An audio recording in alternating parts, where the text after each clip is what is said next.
and a journalist for the New York Times, Yahoo News, and the Huffington Post. She's here to discuss her new book, Genealogy of a Murder: 4 Generations, 3 Families, 1 Fateful Night. It's a story of 3 families whose paths collide in the summer of 1960 with the murder of Stanford police officer David M. Troy. I believe Lisa has some special guests with her tonight also related to the story. Elm Street Books is with us also this evening and has copies of the book for sale, which Lisa will sign after the talk if you'd like. Thank you all for coming. Please welcome Lisa Belkin.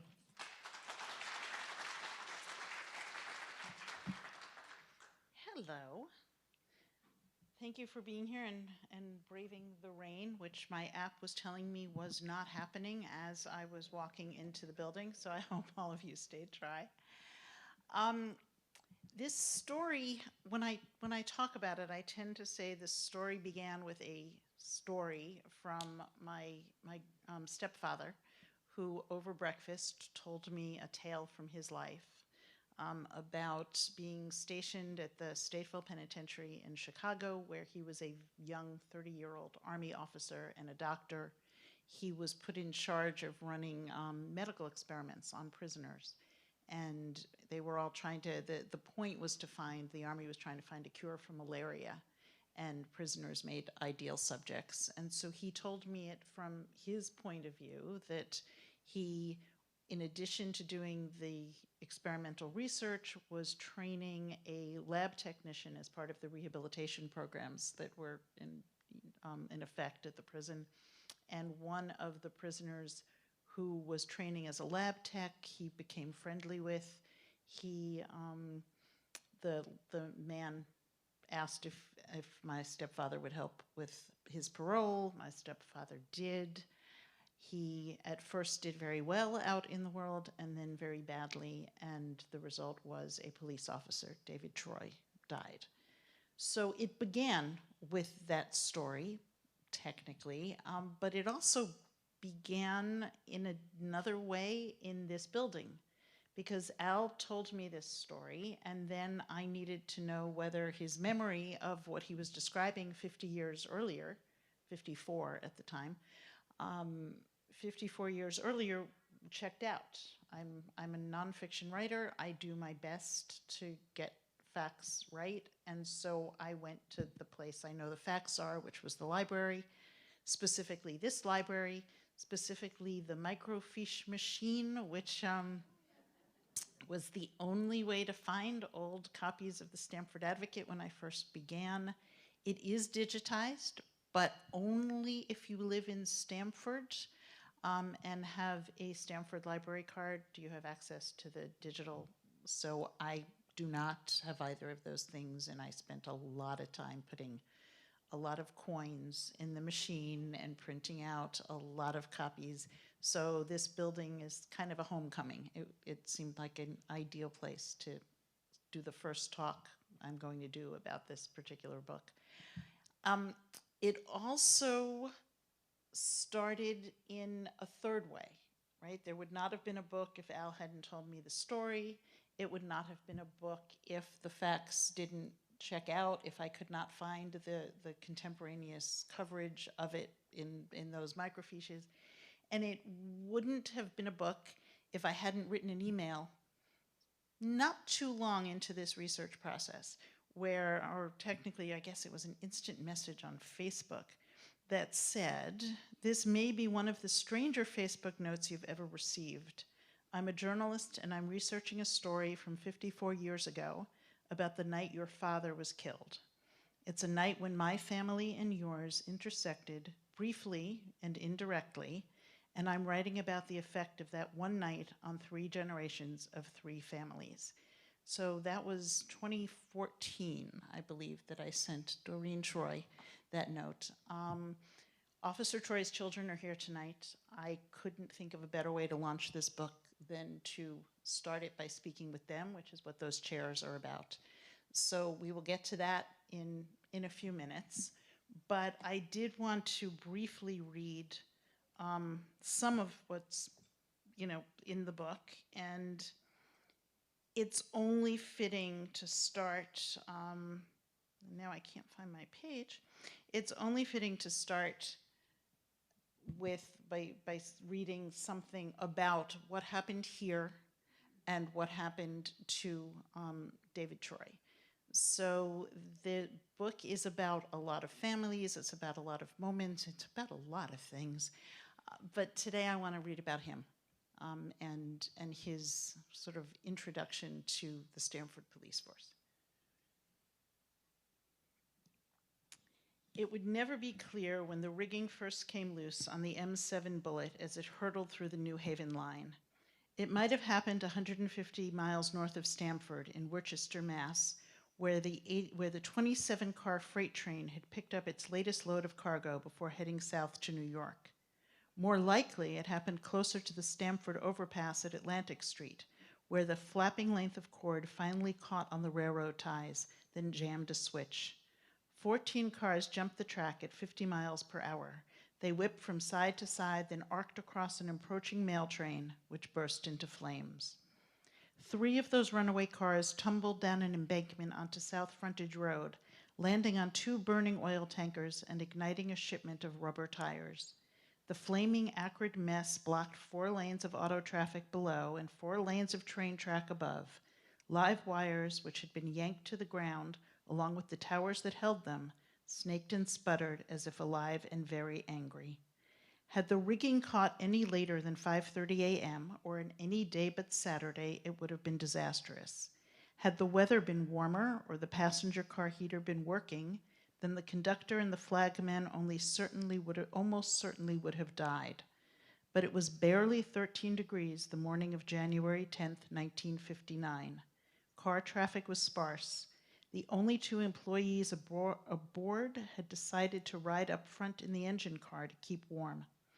Absent that choice, I wouldn't be here now, the conductor told reporters, looking over the dangling remains of the coach, entombed in ice from the firefighters' hoses. Patrolman David Troy was among the first to arrive on the scene. He would spend a good part of the next week there, directing cars through detours and passengers to buses that were substituting for the trains, keeping curious spectators away. 30 officers and 100 firefighters were working at the site the first day, all bundled in whatever coats, hats, and gloves were standard issue. Over the coming month, 87 policemen would keep watch as 300 track repairmen worked. This was not what Dave Troy had had in mind when he joined the Stamford Police almost exactly a year earlier.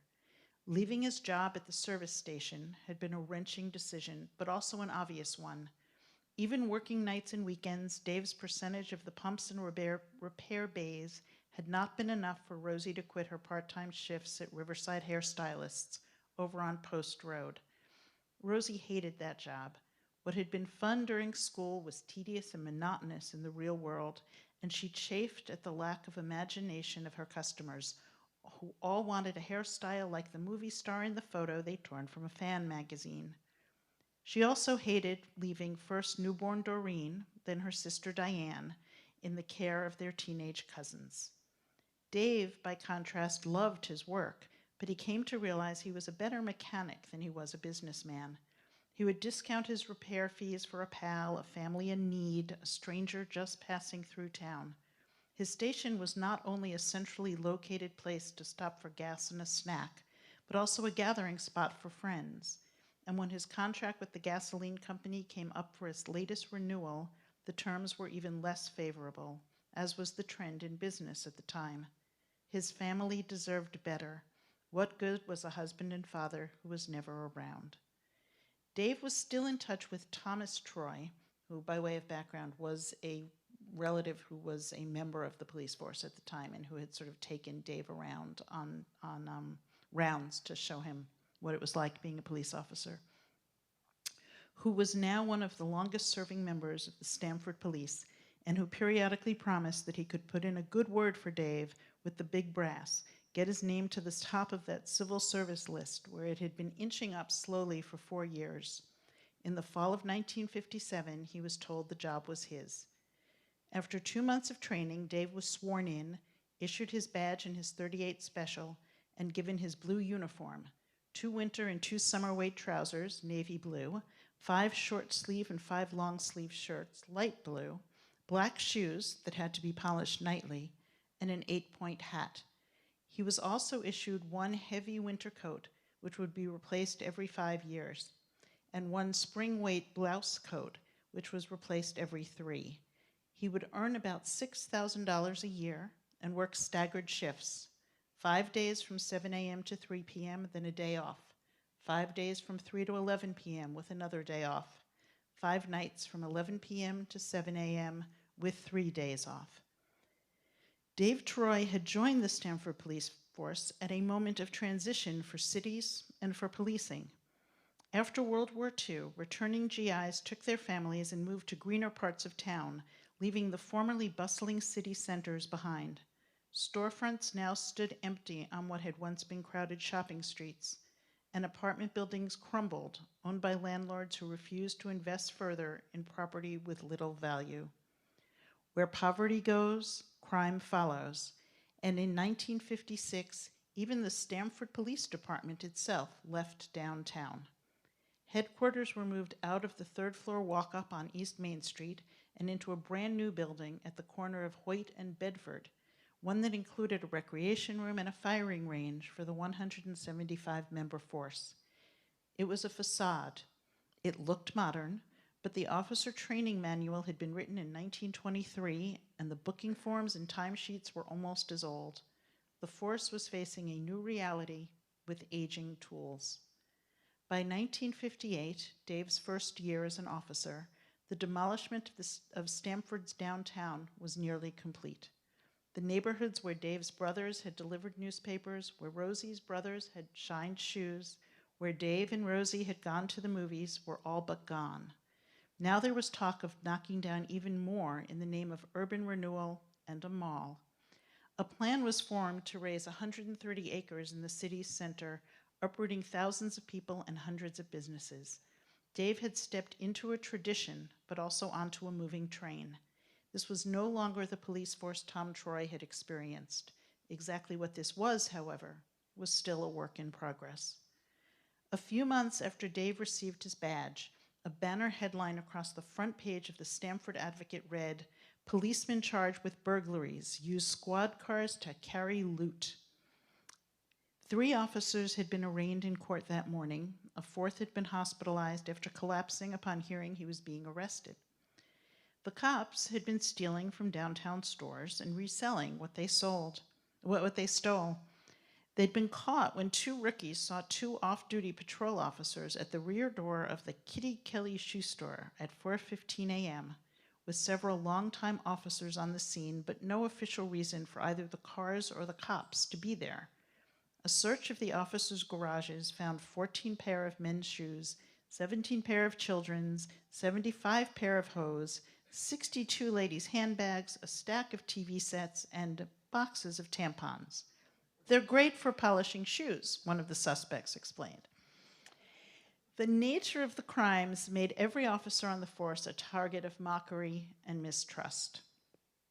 For the rest of his rookie year, Dave went about his job as best he could, taking his gun from its hiding place in the cabinet above the fridge before each shift, adjusting his cap in the front hall mirror, and heading out to keep Stamford safe. When a drunken man fell asleep on Maureen Grove's porch over on Walnut Street, she flagged Dave down, and he brought the man a strong cup of coffee before driving him home. When Joseph Waldrowitz collapsed in the middle of a crosswalk, banging his head on the asphalt and losing consciousness, Dave visited him in the hospital the next day, not to ask questions, but to answer them and fill in some of the memory gaps caused by the fall. His knowledge of cars came in handy one night when the tires and wheels were removed from 4 new Plymouths in the lot of the Hayden Automobile Company on Main Street. Ditto when he stopped to help drivers stranded with a broken axle or a sudden flat or an empty tank due to a faulty fuel gauge. Dave found the work satisfying and the pay was enough for Rosie to finally quit the salon, but what he didn't find was the brotherhood of officers he'd come to expect. His first few weeks, he'd been paired with a patrolman named Bruce Williams, who was just a few years his senior and who broke Davy Troy in, he said, teaching him the essential something you could not learn in the academy: how to assume the persona of officer. For a while you pretend, Williams said. One day you realize the title fits. Williams had other advice too. Just think of the job, he said, not about getting hurt, never about getting killed. Perhaps big city cops have to worry, he said. But in Stamford, you are a public service, not a public servant, not a soldier. Williams had been close to Angelo Sabia, the only Stamford officer ever shot in the line of duty, and he spoke about him often to Dave. Every child at the school where Sabia had crosswalk duty had sent a card to the hospital when he was shot, Williams said, and that outpouring, more than any bullet scar, was a badge of a good policeman. Even after he'd retired early on account of his injuries, Sabia had stayed involved and, technically a civilian, still hosted the department's annual police Christmas and Halloween parties. Now you know why I didn't read the audiobook. Now Savia's twin sons, 18-year-old Peter and James, were talking about joining the force. An officer is something you are, Williams said, not something you do. They'd walked and talked and would even describe themselves as friends, although not the kind whose wives would ever meet or who would go out for beers when off duty. After Dave broke in, he walked his beat alone. When he saw other officers, it was at the change of shift meetings where he was assigned his territory, usually in the Cove, where he was already a familiar face, or at the firing range, where he worked on his aim. But for whatever reason, maybe the shoe scandal, maybe the changing world, his fellow officers were not his community. Then the M7 bullet ricocheted into a mail train. Nearly every uniformed man in the department did overtime at the frigid accident scene. They brought each other coffee and traded tips about how using newspapers as shoe liners kept the cold out. He learned names that had been only faces. The title began to fit. Come summer, the municipal gossip column noted that young David Troy had been identified by the brass as a man with a future. By Christmas, he would be on the refreshment committee for the yearly children's party that Angelo Sabia ran. Come New Year's Day 1960, Dave and a very pregnant Rosie would have an open house, and many of Dave's fellow officers would stop by. Bruce Williams couldn't make it, but Angelo Sabia visited with his twin sons. A long-timer, Edwin Red Corbin, came too and was a huge hit with Dave's daughters and nephews, handing out $1 coins to celebrate the new year. A different time. As I said, Dave's children are here with us, and I would love for them to join me and talk for a little bit about everything. Come on up. Doreen, Diane, and David Troy.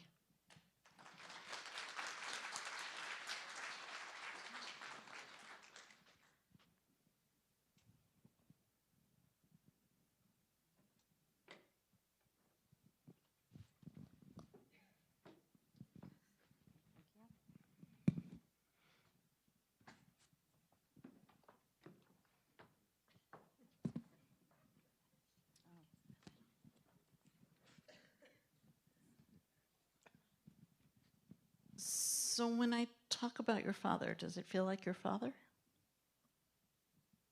From what we've heard, yes. So you were each how old when he died? Fill everyone in. I was 3.5 when Dad died. Unfortunately, Doreen was 4 and Dave was 6 months old. Can you hear all of us, by the way? No. Is that on? And you have to talk into it.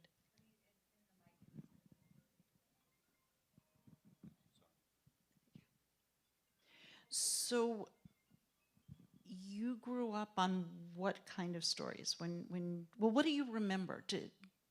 Doreen, what do you remember? I would remember the most. Right, but 4 years old. So is it memory that you're remembering? Is it what you were told? Can you possibly separate them? No. I have memories, and I think you've gotten a lot of them in the book. I do have memories of it. I have memories of, we never went to the funeral or anything like that, but I remember going to the cemetery afterwards and seeing all the ribbons and the flowers piled up in a pile where he was. I remember the ribbons, and I remember the closet in my bedroom only because the ribbons were back on the floor in the closet. And Diane and I used to go back into the closet and play with the ribbons and stuff like that. I remember, well, I do remember sitting on the steps of our house, and it was just us. Diane was sleeping. It was at night, and my mom sitting in the living room, just sitting like staring into space, with her feet up, and she's just tapping the wedding ring on the chair, and just staring off into space and tapping her wedding ring on the chair constantly. That would have been soon after you died. Yeah, yeah. I think probably I remember. I remember. I have some memories of him, but probably more memories of around the time that he died. I would think. Yeah, maybe. And David, you were 6 months. I have loads of memories. Yeah. I really. They joked beforehand that he was going to do all the talking because he had all the memories. Yeah, I obviously don't have any memories of him other than what's been passed down to me. I guess it's interesting because I was trying to think of what my earliest memories of him were, and the only thing because I was so young when it all happened, and we left, and went out of Stanford area. We really weren't exposed to any sort of additional memories of him other than I guess the first time I had really even thought about it that I can remember was when Granny Troy and the Troys came out to California to visit us when I was living with Uncle Dante and Antonia in Santa Barbara, or when we were living. I wasn't there by myself, but but when we were living together there. But it was really one of those things where it's just sort of an absence of memories. And do you remember the big deal that it was? Because this was huge for Stanford, which is one of the first things that struck me on those microfilms, was reading story after story after story. His death was on the front page, I think, for 6 months. Do you remember being the focus of attention? I know our relatives would say that. I know that our relatives would say that we would walk on the street with Mom, and everybody would kind of know that was us and point us out. I think one of the first memories probably I have is, I think it was my Aunt Louise had a scrapbook of a lot of the newspaper articles. And that was kind of how I learned more information. And I know that the Stanford community was really wonderful about trying to be supportive, and people going out collecting bottles, kids collecting bottles and turning bottles in for funds, and people going out looking for the person who murdered Dad. So I know it was a community effort, a real community effort. It reminded me in my first sort of read through it, I felt like I was back in 9/11, because it was a precursor to that. It was a whole community thoroughly rattled by something, needing to do something. And so there were canisters in all of the businesses where you could give money. Remember, during 9/11, there were the firemen's hats at every street corner. There was a fireman raising funds. Well, this was kind of the equivalent. There was the Troy Fund, the front page of the newspaper. The Stanford Advocate started a fund for you guys. And with the names of everybody who donated, and the kids who raised X amount from lemonade, and the newlyweds who raised money at their reception. I mean, not because they thought this money was going to fix anything, but because they needed to do something. Who did I just meet? One of the people who came up just now to ask me to sign a book said I was 11 years old when, and hi, hello. I was 11 years old then, and was, this was a sort of formative experience. You, in a way, were sheltered from what all of Stanford was experiencing on your behalf. During every year they have the police memorial, and they have a memorial for my dad on the anniversary of his death, but more so for the police memorial that they have in May. People are always coming up to us and saying what they did. They say, oh, I remember that, and we sold lemonade, or we collected bottles, or they remember from very young ages, they remember doing their best to help us out. So my mom was always very, very, very appreciative of it, always spoke very highly of everybody in the community and the way that they supported us. And she also needed to get out of town. Talk to me about that.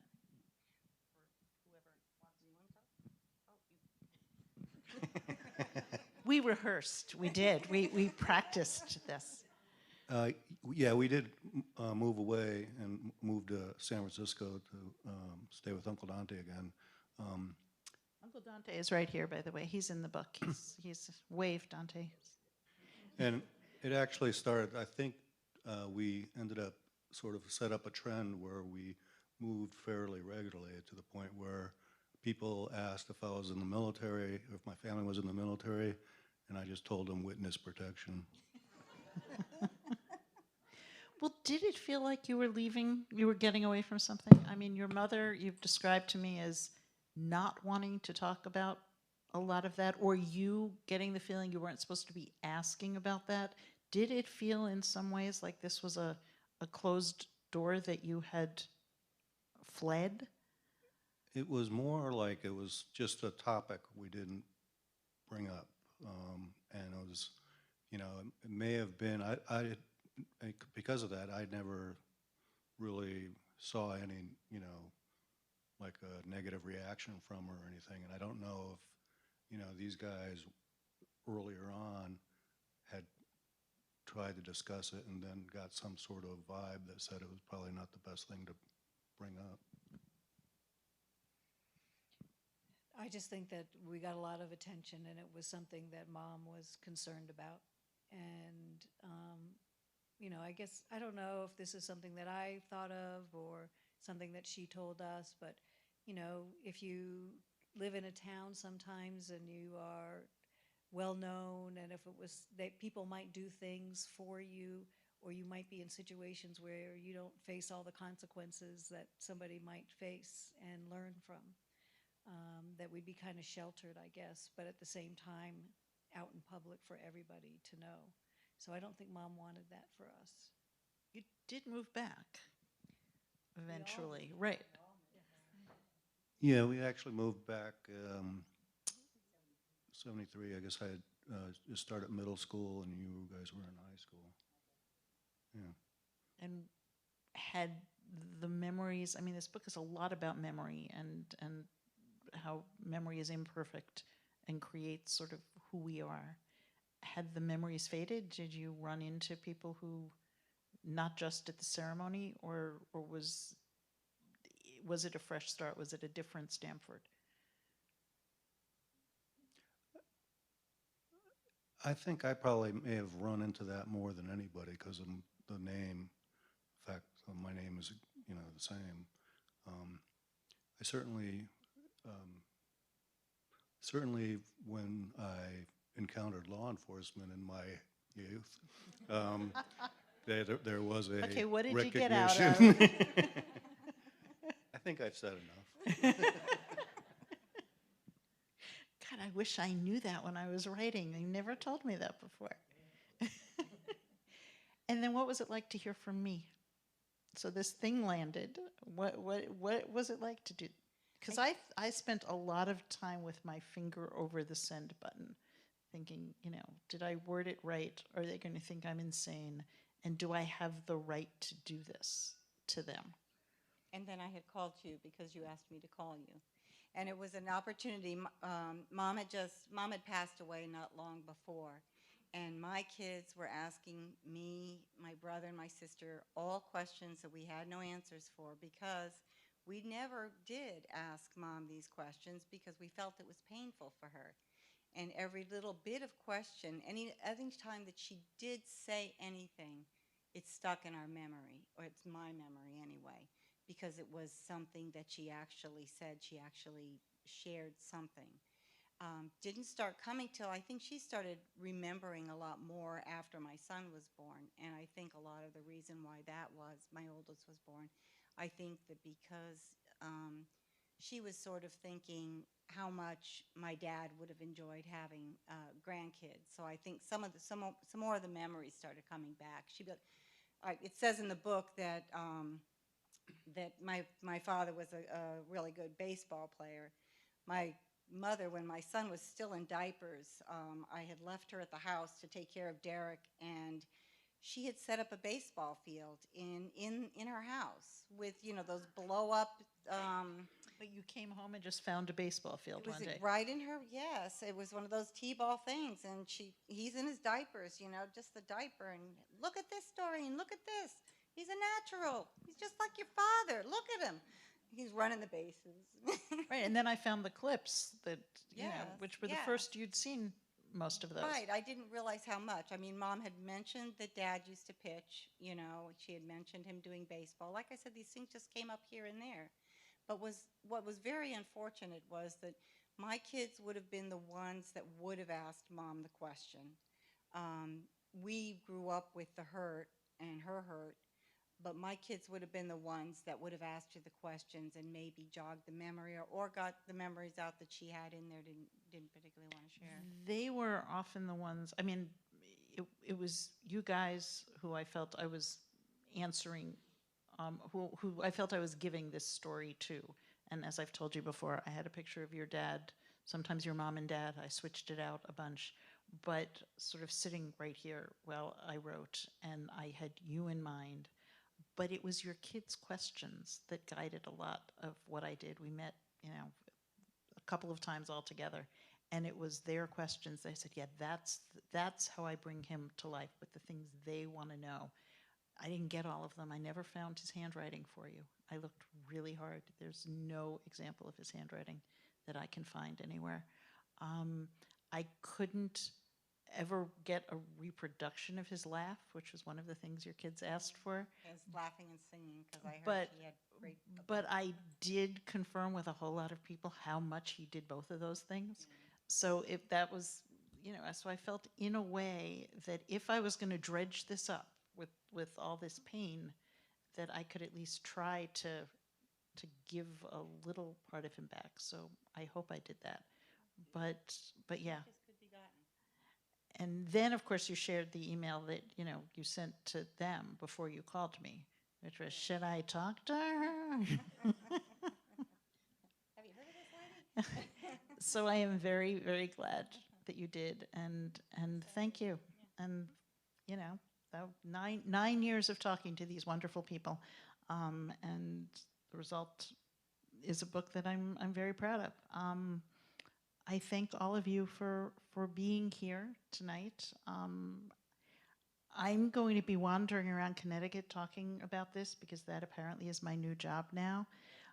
But one of the things that I wanted to mention is that in Stamford on the 21st, there's a JCC book group that's open to the public, and far better than sitting here talking to you about it is if you've read it by then and want to come, you can register online and we can have a book group and talk about it. So it's jcc.com, I think. But it's the Stanford JCC, and I would love to continue a conversation. And I hope we keep each other and continue a conversation as well. Thank you all for right, she's reminding me. Questions. We opening for questions. We have a mic in the back for me or for all of them. Are the Zesimas here? Where are you? There. So remember I told you I got an email? Well, I'm going to let you describe it. And my cousin Greg actually confirmed with his mother, who's still alive. So our grandfather, Mike Zesma, owned the Skipper for... Well, explain. Not maybe read it. But so the Skipper is where there was an armed robbery at the Skipper. So the prisoner who left the prison he was working in Norwalk. So he held up the skipper, and our Uncle Mingy was behind the bar that night, Dominic Tambury, who was my grandmother's younger brother. And so Greg said he talked to his mom today, and she said, well, thank God Grandpa wasn't behind the bar because he would have ran after the guy.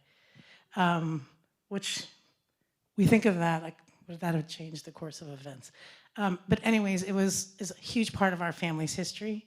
The skipper, a lot of the Stanford community was there. It's where the mall is now. It's literally does not exist anymore. And we still have a portion of that very bar it was in my parents' house our whole life. Our dad recently passed away at 95, and my sister bought the house, and the bar is still there, and now it's hers. So the very bar where things went down. That's more I can say, but so we had to be here tonight too. We're connected to your family as well, in a way. So. Thank you for coming and for sending that email. I mean, this book is all about the sort of the scaffolding of your lives, or the people who influence it and change it, and things that, you know, may have happened several generations ago and yet distinctly change who you are. So when things like this happen, I spent 8 years periodically finding a new fact or document or meeting a new person, and I would keep, the first time was when you answered me, where I said, oh my God, they're real. Yeah, we're all real, and we're all part of a story, and one day somebody's going to tell it as if it's ancient history, but we're all real. Thoughts, questions? Can I just add one more thing? Any? My father, Donald he was later the police commissioner for the last half of the 60s. I want to say 65 to 69 or so. And so the Stanford police were a huge part of our growing up. He's the police and fire commissioner. And so we would have these raucous parties with all the off-duty Stanford cops. But we also felt that connection as well, just from our father's role there.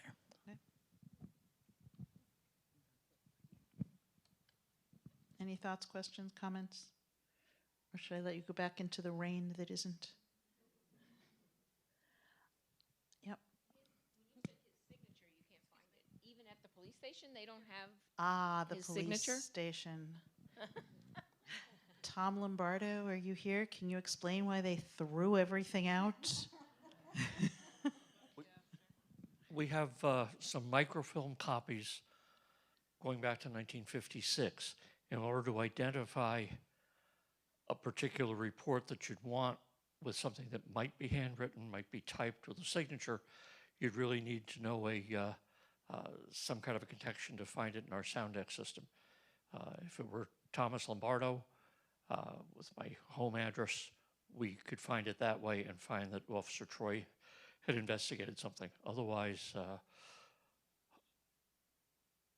I want to be kind, and we have another member of the department here too. There was an officer who is no longer with us, he retired, who decided that he was going to clear out some space in some file cabinets. Those file cabinets contained personnel records going back to Edward O'Brien in 1894, our first appointee, and they were trashed. I talked to John Fontenot, who was the assistant chief at the time, eventually became police chief, and I said, you know, what he did was criminal, and John had no knowledge that it was being done. But we lost a lot of history there, and it's unfortunate. So if we ever found out the name of someone that So your dad... I do have, I name that what I just read has several names. Yes. I thought they were completely gone, but I'm going to them give on. you those names, and let's see if happy we can to. find reports. We'll talk and then again. I have to write another book. And they're not the only place that threw things out, right? This is the problem with history, is that it's made up of a lot of pieces of paper and no place to put them. and things burned over the years. I mean, the book goes way back to the 1800s, and anyone who came through Castle Garden, all their records burnt. We do not have a record of who came into the country between 1800 and 1885 because there was a fire. So it's not the only place, and I'm not personally holding you responsible, but the personnel records were gone too. I mean, I would have loved your dad's personnel records. The other thing too was that it was, oh, jeez. It was the signature we were interested in, but really, being able to, like now everybody has videos, right? No videos. We don't have any videos. We have maybe 2 or 3 pictures, period, of Dad. That's it. And, it would have been nice to know, to see what his mannerisms were like, or how his laugh was, or maybe see, how he looked at us when he held us or something like that. Or I heard he loved to sing. I mean, my Uncle Dante talks about it all the time, how Dad loved to sing. Those are the things you won't be able to get, fire or no fire. Right. And you were so young that I remember that when the Stanford Advocate wanted a family photo to, policeman dies, here's his loving family, they had to basically create a composite because there was no photo yet of the 5 of you together. So yeah, there are some things that don't exist because time moved too quickly, but there are other things that, God, I would love to get my hands on, and they disappeared. We didn't have the technology, too. The technology wasn't there. Right. Think of now. Well, I do think a lot about the footprint we leave compared to the footprint that was left by the people in this book because of because of what Kelsey's doing right now and recording us. So yes, the books that will be written in the future will have a whole lot more detail in them, which a lot of editors in the future might not be too happy about because mine made me cut 70,000 words. From a book that didn't have complete details. So it's a mixed bag. But yeah, I wish for you that we had that. I wish for me that we had that for much more selfish reasons. What happened to Officer Troy's murderer? Well, you kind of have to read the book. Okay. He was caught. He did face justice. And I'm going to leave the details to the book. But yes, he did face some kind of justice.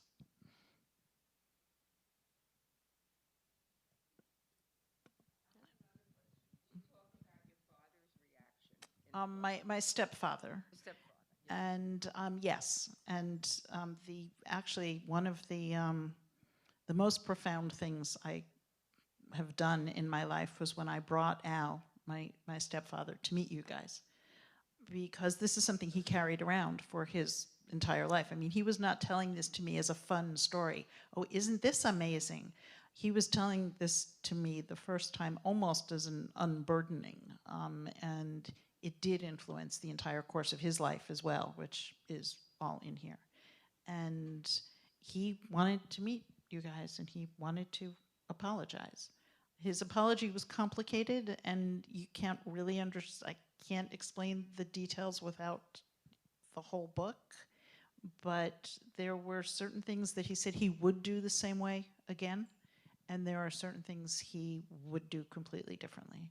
I want to mention, I wanted to make tonight about the Troys and about Stanford, but Al, who started all of this, who told me the story in the first place, the dedication says, thank you for entrusting me with your memories, because as I wrote, his memory declined.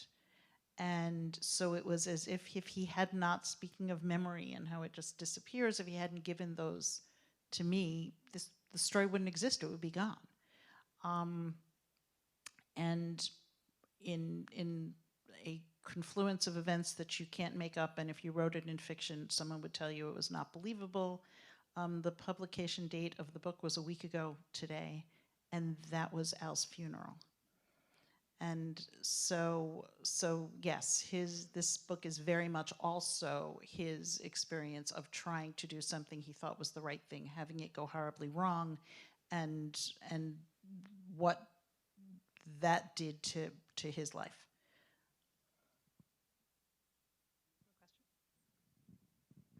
I might have missed this part, but why did you call the book Genealogy of a Murder? What's the genealogy part? So it is very much about events of a night in 1960.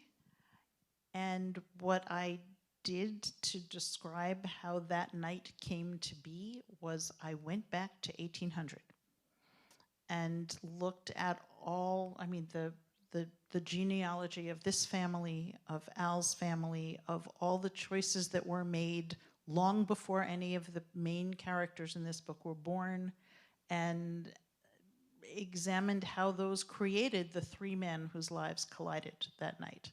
So it is very much a look at the genealogy of three families. So by the time they careen together, you know about how, you know, one's abusive father and another's checkerboarded career choice, and, you know, all these things that we don't pay any attention to in our past create each of us. I mean, the example I use is I could do it of any three people in this room. I kind of did it for these three. But any random people sitting in a restaurant somewhere, and I could say, okay, I am going to write a book as to how you three came to be sitting here at this moment. There probably wouldn't be a murder in it. But there's what's fascinated humankind forever, which is the chance and coincidence and choice and later genetics and nature and nurture and how did we become who we are. And so that led to this title. The title seemed to sum up this huge thing I did that took 9 years. Yep. You mentioned a street name that I wasn't familiar with. I've lived here all my life, and this lady right here mentioned the Skipper, and I don't remember that at all either. But when we're reading the book, are we going to know where these places were or what the street names? Well enough to understand the story, I think. Yeah, I mean, downtown was raised. Downtown Stamford is now gone. I think the exact spot where the shooting happened is now inside the parking lot at the mall. It's underground. And so you can't go to the places. Right, that Stamford is gone, so you probably wouldn't know a lot of the names. But I don't know that it matters. You know there was Main Street, you know there was an alley behind the bar on Main Street, and that's almost universal. There was a place, and this thing happened at that place, and whether or not you turn left or right to get there, I think you will understand. There's a lot of history too, so you'll learn, you'll oh, Jesus, just stop doing that. Stop attacking her with a microphone.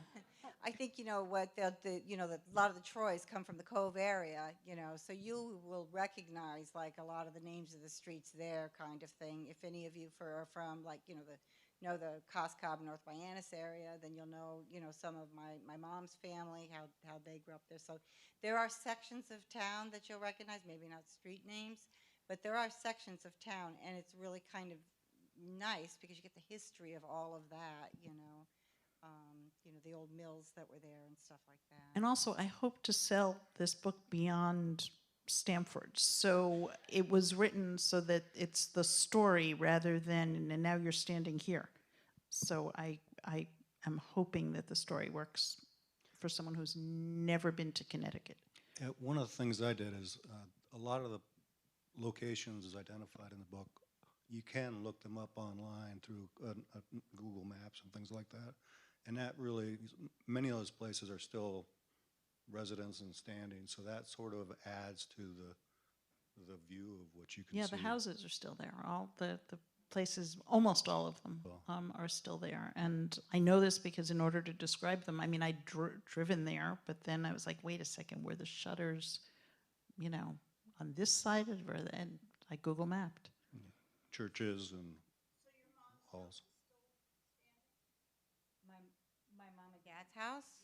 I, oh, Jesus, just I believe it's still standing. still I standing. haven't been by it. I think that my granny's house is still there.